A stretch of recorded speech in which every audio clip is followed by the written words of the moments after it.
Okay, it's my tremendous pleasure to have Professor Sohail Inayatullah joining me today, a renowned academic and futurist, most famous for introducing and pioneering the futures technique of causal layered analysis. Also the author of several books, and the topic of our conversation today will be one of his more recent books, PROUT and Power. Thank you so much for joining me. Oh, thanks so much. Great to be here, Karun. You have some other books kind of in this space, shall we say. You've written a book called Understanding Sarkar, Neo-Humanist Educational Futures is another one. This is obviously an area of interest to you. Could you tell us a bit about PROUT, just to introduce our people out there? What is this thing, PROUT? What is this neo-humanist thing? And what's moved you to write this book? So in terms of the personal context, I was doing my PhD in Hawaii, and I was going to write it on PROUT. And my PhD examiner, Johan Galtung, my supervisor with Jim Dater, Michael Shapiro, he looked at it and said, no, you're doing PROUT a disservice. You really need to do something on PR Sarkar. He's one of the most important thinkers in human history.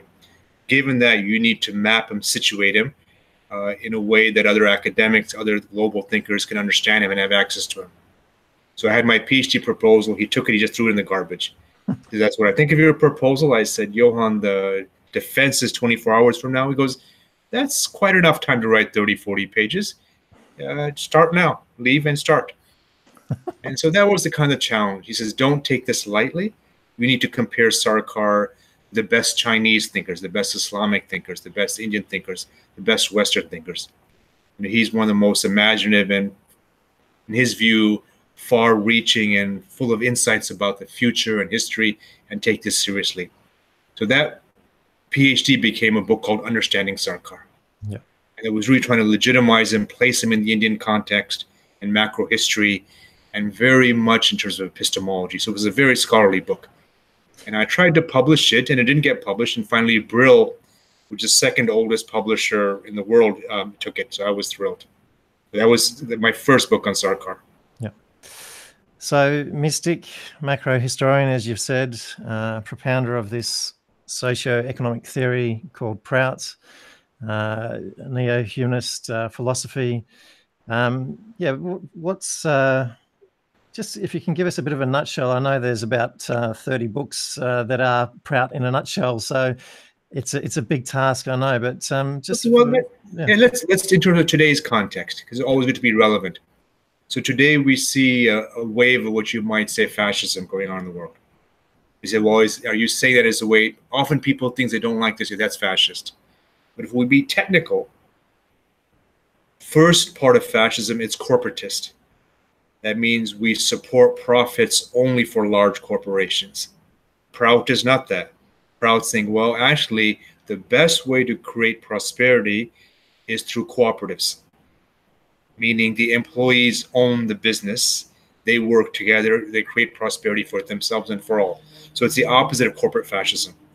The second thing about fascism, it's very clear one group is above the rest. If you have Islamic fascism, it's Muslims better than others. If you have what's called the alt-right American fascisms, it's those particular Christian groups above others. If you have Nazi National Socialism, that was very much Germans above Jews and etc. So PROUT is the opposite. There's no above. Indeed, we're a human family, and the metaphor Sarkar used, we're on a caravan, on a journey, and everyone's going to be part of it. The second definition that's antithesis to fascism is there's no above or below here. We're primarily human beings living in something that's recent called nation states, something that's recent called the world capitalist system, all from the 15th, 16th, 17th century. Those structures have come, and PROUT argues they'll disappear. So that's definitional too. The corporatism and the identity. Yeah. So those are two ways to start on it, to say, well, that's not PROUT. PROUT's the opposite. One of the things I guess I'm really participating in at the moment is this new economy movement. And you've mentioned, obviously, the cooperative aspects of PROUT, which are also very fundamental to this new economy movement. I mean, it's interesting. We call this thing the new economy, but of course, as people point out, we could look to pre-capitalism as much as post-capitalism in this whole new economy movement.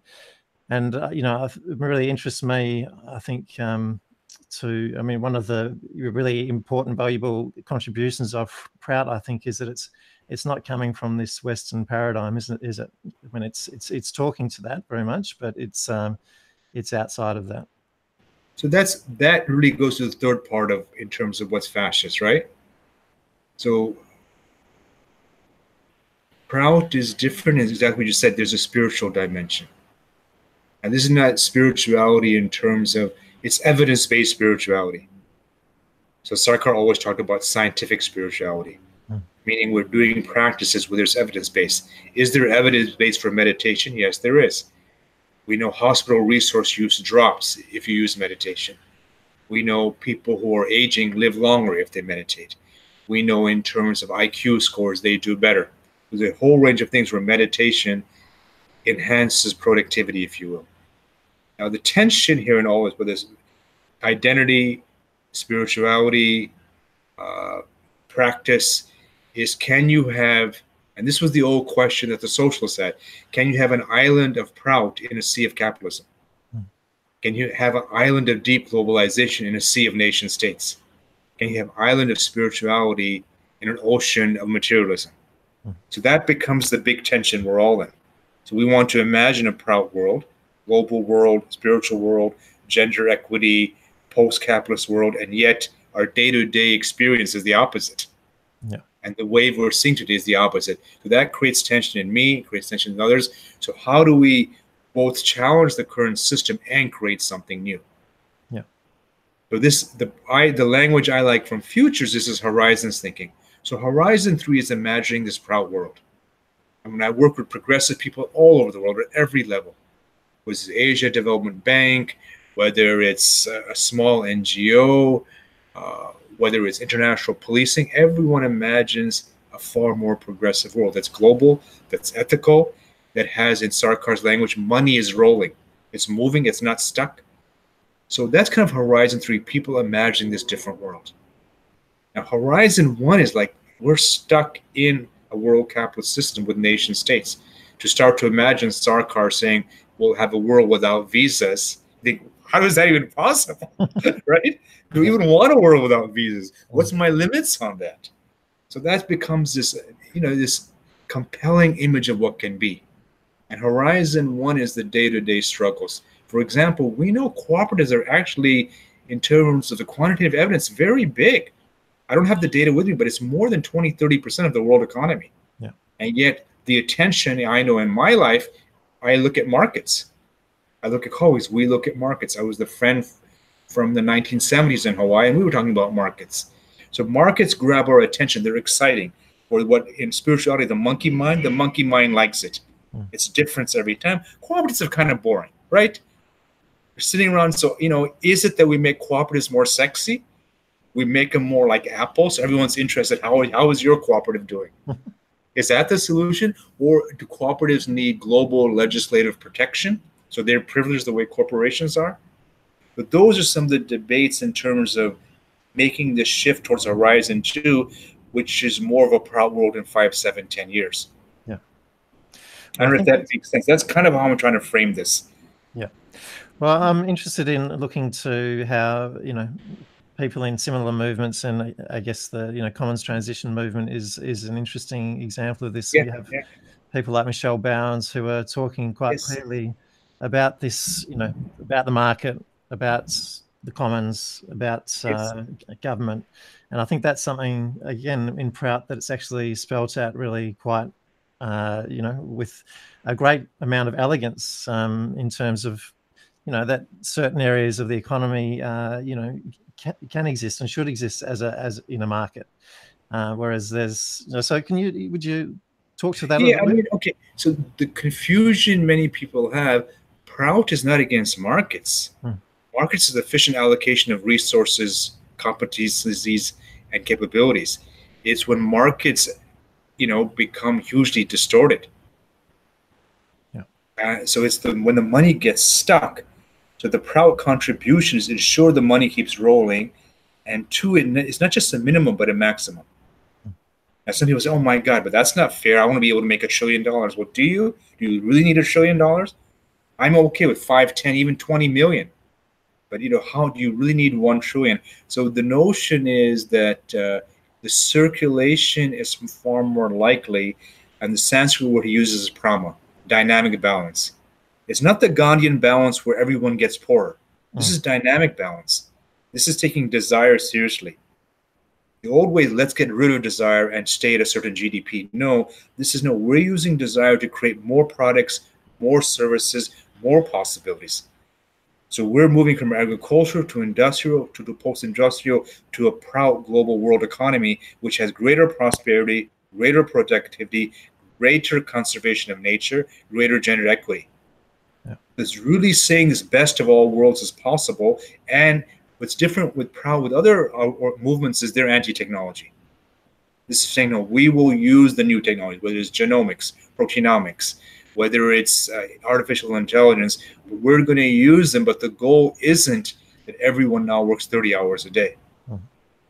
The goal is that new technologies, they allow us to work less, and we're seeing that. But this is artificial intelligence supported.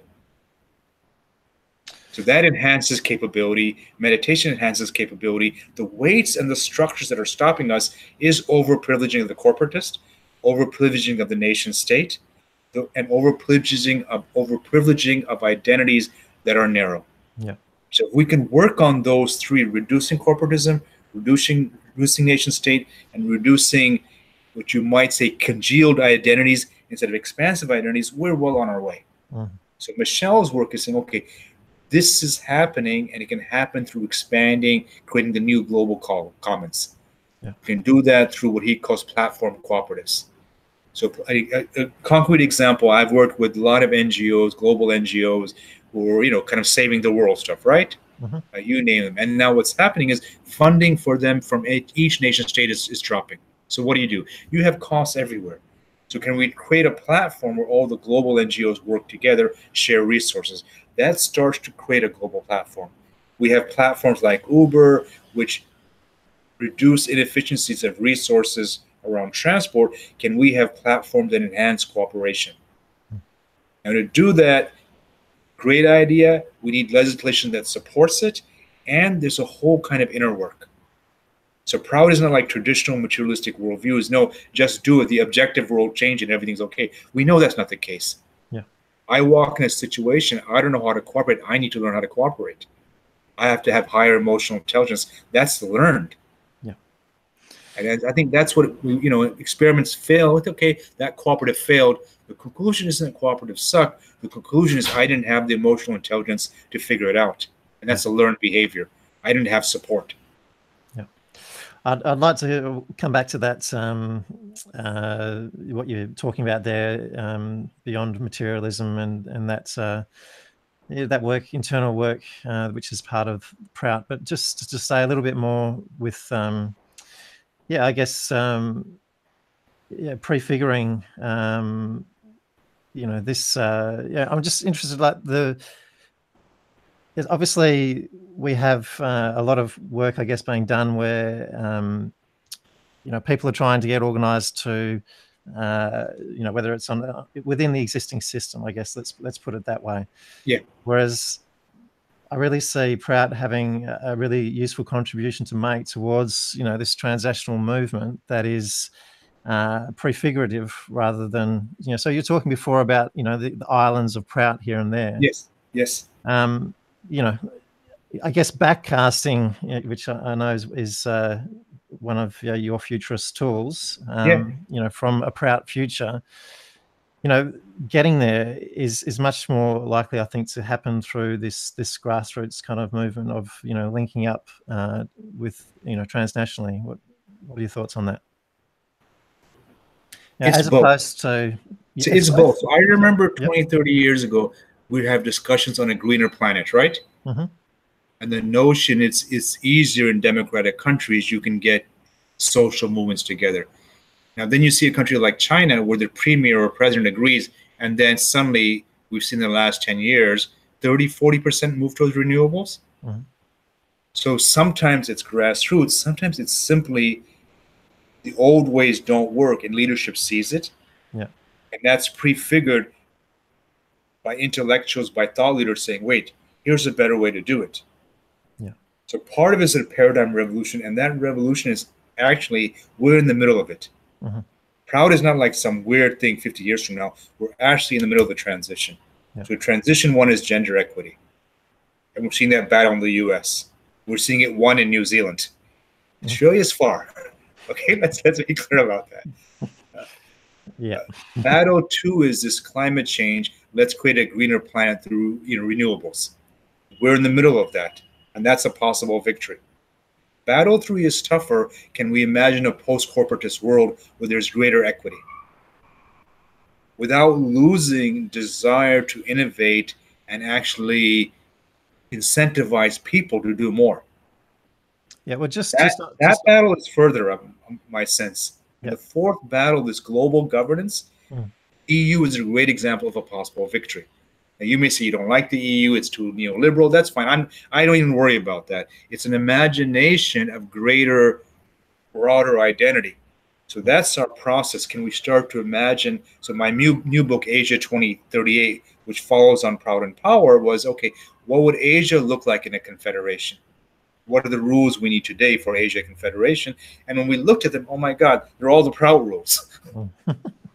Yeah. It's gender equity. It's movement of goods, services, and people. It's using greater data, artificial intelligence. It's ensuring climate change is responded to. It's ensuring refugees have the right for safe passageways. It's ensuring global mediation, regional mediation, regional arbitration, all the things we want to see in PROUT regional movements. But, okay, this is interesting. Asia's moving in a direction, so PROUT becomes a kind of a big holder. Here are some progressive ideas. So some people say, well, there's no evidence of a third movement, beyond capitalism, communism. Well, that's not true. There actually is. Sarkar was writing about this in the 50s. The things he talked about, we're seeing those imaginations today. I remember reading an article where he starts to talk about mind and machine. What would mind and machine look like? That's a 1958 article. Now, suddenly in 2018, that makes sense. That's advanced artificial intelligence. But this was his imagination of a different world and many others, but Sarkar is the key person in that. So PROUT becomes this imagination. Part of us understanding that is a technological shift, it's a paradigm shift, all the things we're seeing. That doesn't mean it's there. We're not there. I can see in my own life, we're right in the middle. But to say there's not a transition, that's the argument I challenge, that we are in this transition, even if on day-to-day, given American politics, it doesn't look so inspiring, or other politics. Yeah, for sure. Or politics in Pakistan, for example. Yeah. Just related to that, this, I guess, a bit of a movement towards universal basic income, and that's something that's very Proutist as well, isn't it? The providing of the minimum essentials of life for all human beings. Do you see that as a part of this? Yeah, it's foundational. I mean, I've been watching that idea now for decades, and it was considered a wacky, weird idea. For PROUT, it was having purchasing capacity, a kind of a base globally, right? And then people, oh, that's really strange. Why would you do that? Let those who can work hard. And now suddenly with AI here, and we see forecasts from ILO, World Economic Forum, all saying we anticipate 40% unemployment. ILO says 90% of current jobs in Southeast Asia will disappear. 90%. So given that, what do? Option one is young males without work, no meaning. What are they likely to do? Option two is, okay, we need a universal basic income, either whether it's through taxation, whether it's through incentivization, whatever the means are, where there's a basic support. Now, the third argument, which I accept as well, is not just avoiding blood in the streets. Actually, with the UBI, people are more productive because there's a sense of security. I'm in Honolulu right now, and I can see the insecurity here compared to Australia in terms of level of homelessness, this fear about insurance, health insurance. And you see those in many countries we see as a norm. Everyone should have the right to a home, right to health insurance.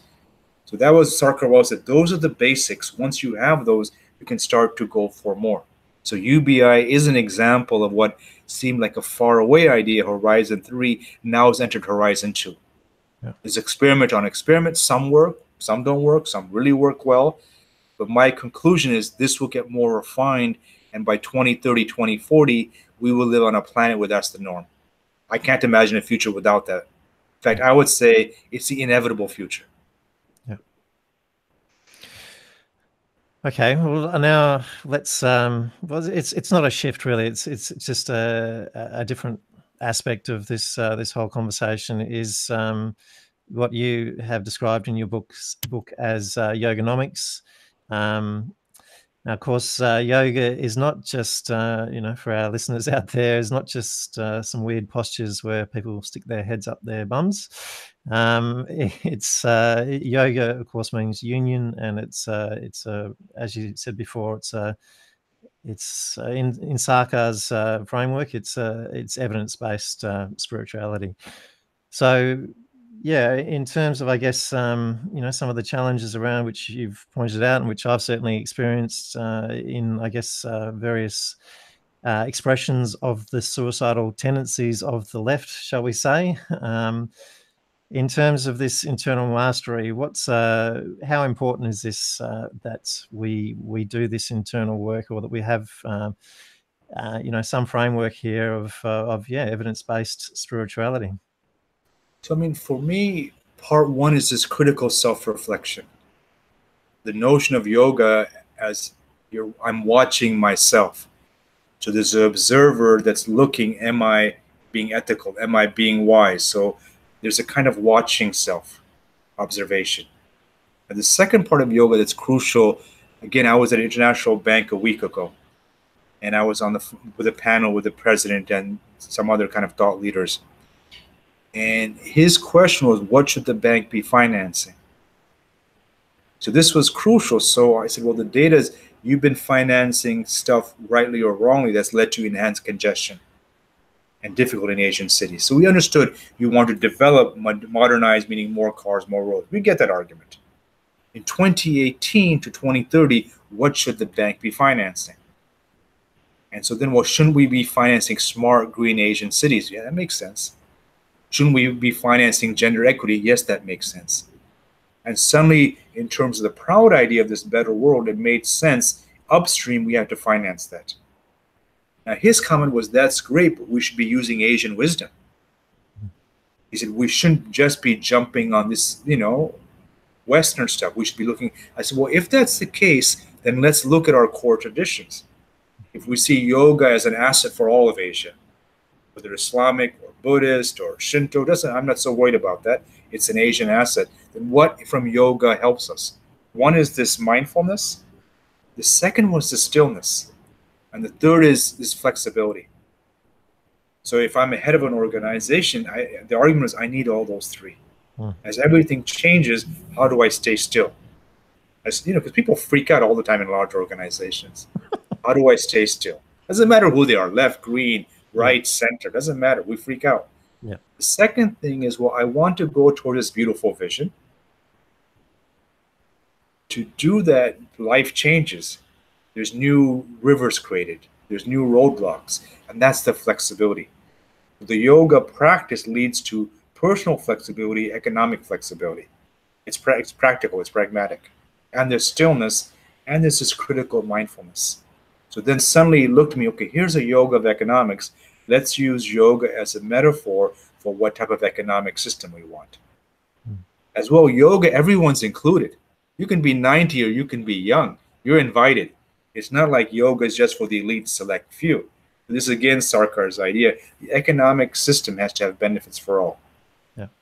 And it can have more benefits for those who are more productive or innovative. We have no problem with that. But they can't be getting incentives that then de-incentivize the work for the rest.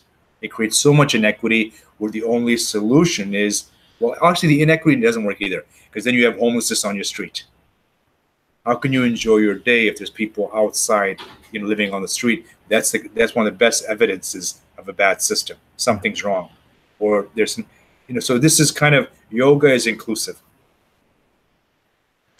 And yeah, yoga in terms of, again, Sarkar's framing, as I understand it as well, it's about that internal service and internal mastery and service to life, isn't it? So there's, you're talking about people homeless on the street. How can anyone really have any, true, deep sense of spiritual fulfillment when outside their door there's people, starving and suffering? That's that's Well, you an hit the integral part. next part there, which is really about the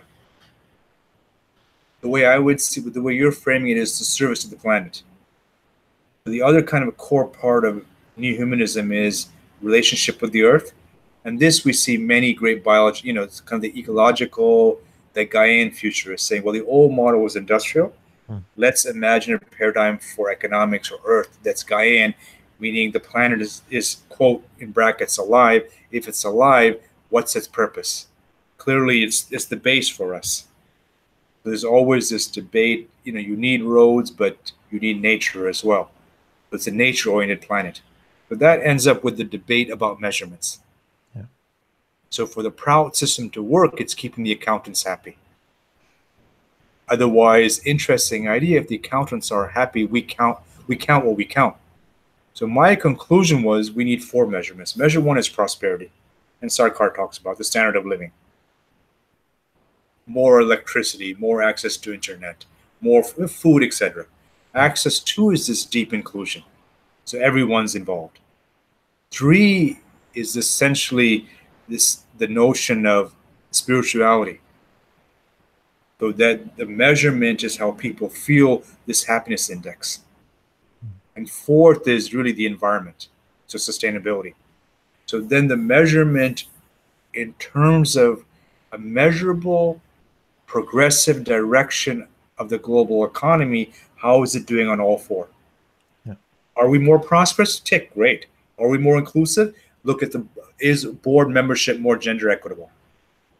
Are we more kinder or just towards nature? Tick. Is spirituality a way of seeing that creates awe, that creates happiness? Are we increasing there? So those are 4 kind of ticks. So that means it's measurable, keeps the accountants happy. So GDP, we know, keeps only 1/4 of that does well. The other 3 parts don't. Yeah. So I would want a PROUT vision with PROUT measurable, quantifiable indicators.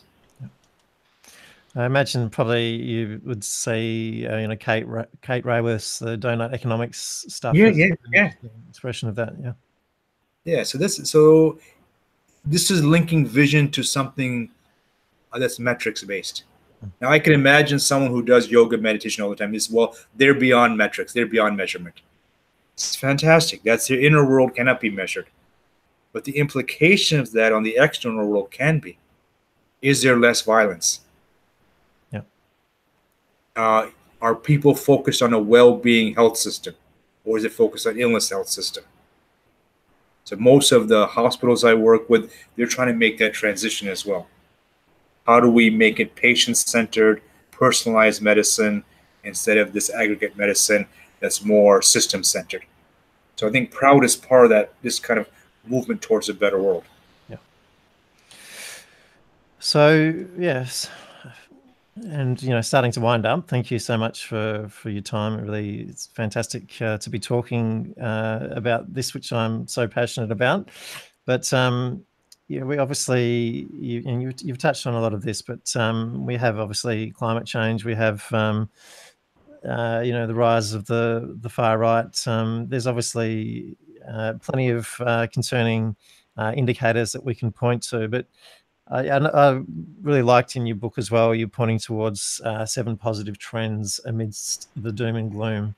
Could you, let's finish on a bright note. I mean, there's been lots of bright notes in this conversation, which again, I'm very grateful for, but please speak to some of those trends. So if we step back a bit, remember Sarkar was a macro historian. Historian is collecting data about what we know, macro historian is patterning it. So part of that pattern, if you look at the work of Toynbee, he says every civilization is dealt a major challenge. How it responds to that challenge creates the next phase in human history. So climate change, politics of the far right, those are two of the critical challenges we're seeing. So Sarkar's view is they're part of this transition. They have to be met. And meeting those challenges create new paradigms, people with new leadership abilities. So some of the people elected in the new American House of Representatives, that's an example of that. So here's people who are now developing these capabilities to do something greater. That's a good news story.